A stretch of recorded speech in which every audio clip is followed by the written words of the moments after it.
Food trucks are enormously popular in urban areas, but thanks to a new zoning text amendment approved by the County Council, those vehicles will soon be serving customers in the agricultural reserve. Susan Kennedy has our story.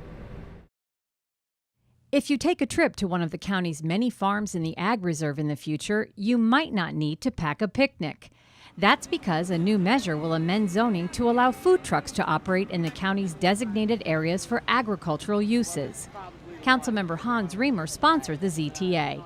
The problem is if you go out for an afternoon in the farmland reserve, you need to eat. It gets, it's very active. If you want to bring your kids out there, folks got to eat. And so every time I go out there, that's a big part of it is the food.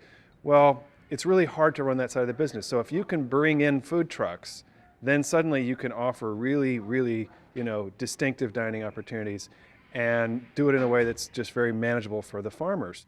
Councilmember Remer says food trucks on farms can be a way to increase tourism and revenue to the farms themselves. And a bonus would be if the food truck operators could work with the farmers in providing locally grown produce on their menu. Remer's own experience with his family on a trip to Rockland's farms is a good example of how this partnership is a win-win. I know from speaking with the operators of a business that sells gourmet pizza at Rocklands, according to the business operator, the farm makes a lot more money when there's food there. And I certainly could tell you from my own experience that rang true because when I went, it took a while to get the pizza, and we strolled around the farm, and I bought into the wine club, and we got popsicles, and then we got some cheese, and by the time we left, we'd spent a lot more money than we ever thought we were going to spend when we arrived that day.